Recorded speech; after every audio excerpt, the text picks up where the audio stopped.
DC সম্মেলনের দ্বিতীয় দিনে আজ অর্থ, কৃষি, খাদ্যসহ প্রায় 16টি মন্ত্রণালয়ের মন্ত্রী ও সচিবদের সঙ্গে বৈঠক করবেন জেলা প্রশাসকরা।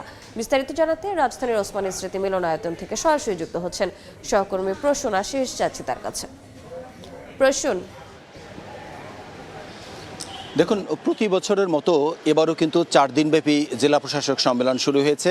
মূলত গতকাল সকালে প্রধানমন্ত্রী তারেক রহমান এই সম্মেলনের উদ্বোধন করার পরপরই কিন্তু এই সম্মেলনের যে কার্য অধিবেশনগুলো সেই অধিবেশনগুলো শুরু হয়ে গেছে।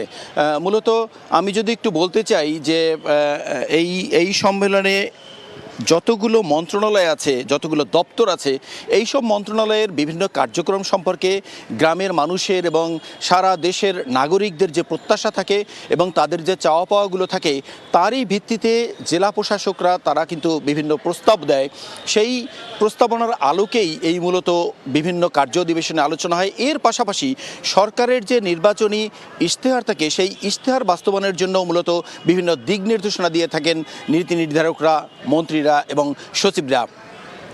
গতকাল যে শুরু হয়েছে, শুরু হওয়ার পরেই মূলত বেশ কয়েকটি অধিবেশন হয়েছে। আজ আমরা যেটি লক্ষ্য করেছি, কার্যতালিকায় যেটি দেখেছি, সকাল থেকে সংস্কৃতি মন্ত্রণালয় দিয়ে এই অধিবেশনটি শুরু হয়েছে এবং এর পরপরেই সারাদিনে অর্থ মন্ত্রণালয়, কৃষি মন্ত্রণালয়, সড়ক পরিবহন এবং সেতু মন্ত্রণালয়, খাদ্য মন্ত্রণালয় সহ প্রায় 16টি মন্ত্রণালয়ের মন্ত্রী এবং সচিবগণের সঙ্গে এই যেসব প্রস্তাব দেওয়া হয়েছে সেই প্রস্তাবনার উপরে আলোচনা হবে এবং আলোচনার পরপরই কিন্তু এই মন্ত্রীরা এবং সচিবরা কিন্তু সাংবাদিকদের ব্রিফ করে জানাবেন যে জেলা প্রশাসকদের সঙ্গে কী ধরনের আলোচনা হলো এবং কী ধরনের নির্দেশনা দেওয়া হলো। এই সব নির্দেশনার আলোকেই মূলত জেলা প্রশাসকরা ফিরে গিয়ে সেগুলো বাস্তবায়নের জন্য কাজ করবেন। মূলত এটি জেলা প্রশাসক সম্মেলনের মূল উদ্দেশ্য, মূল লক্ষ্য।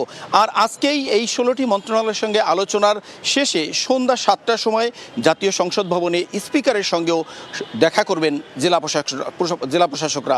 মূলত এই ছিল এখনও পর্যন্ত জেলা প্রশাসক সম্মেলনের সবশেষ তথ্য। আমরা যখন আলোচনা এবং সিদ্ধান্তগুলো জানবো।